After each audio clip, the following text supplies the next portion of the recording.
or doesn't really validate my feelings, or there's no give and take in conversation, he's not very empathic, and so on. And we'll just subsume all that under the canopy of lack of emotional reciprocity.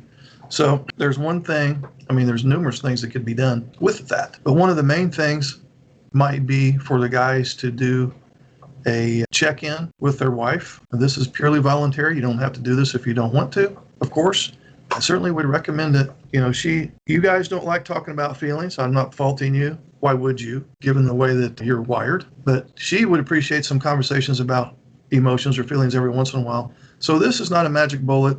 It's just kind of a beginning in the effort to connect with her, because she's always wanted you to be a team player. And so she probably perceives that you're a solitary player. And she signed up in the form of marriage because she thought she was joining a team. But perhaps you were so busy with your special interest over here, and then she's left over here somewhere. And at some level, she feels like she's been sitting on the bench all this time. So one simple thing you could do, and we can entertain this discussion further if you want, would be to once a day, this is kind of an assignment for the guys, perhaps, once a day, if you would just check in with her. And I specifically want you to use the term feelings, because I want you to be practicing this business of developing an emotions vocabulary. And as boring as this may be to some of you, because I know that this is not your cup of tea, it would be great if you would check in with her and simply ask her, I just wanted to do the check-in thing that we talked about in the group, and I just wanted to know, how you're feeling. How are you?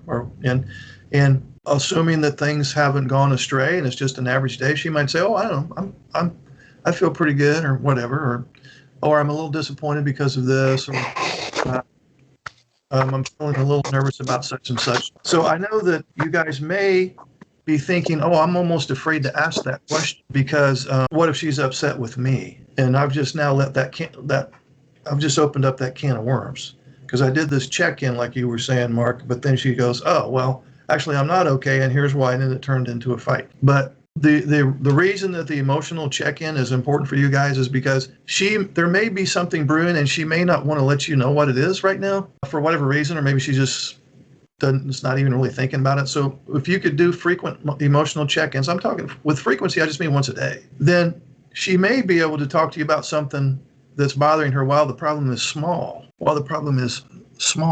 So this emotional check-ins business is really an attempt at prevention, because too often you guys are stuck with intervention.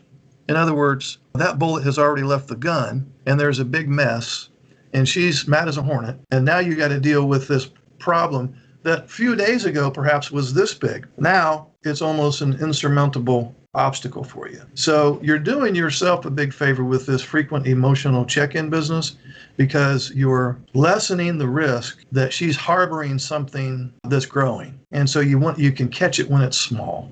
So don't be afraid to say, "Honey, I just wanted to I haven't checked in with you today to see how you're doing." Don't be afraid to open that door, because even if there is a problem and it has something to do with you, hopefully, and I'm guessing that more often than not, it will be the case that you'll be discussing the situation while the problem is small, rather than something she's been brewing for the last 3 or 4 days or 3 or 4 weeks. And so you are kind of taking initiative in that regard, because you want to display some emotional reciprocity and asking her, "Just wanted to check in with you, honey, see how you're feeling." And B, you're lessening the likelihood that something is going unaddressed and it's growing without you even knowing that it's growing. Hey, this is Mark Hutten. Would you like to schedule a one-on-one Zoom call? Okay, it's so simple. Just look under any of my videos in the description area. Click on this Calendar link. Now you see my calendar. Pick your month, your day, anytime that's available. Enter your name and email address. Then you'll get a follow-up email with the Zoom link on the day and time that you picked. And voila, we will talk.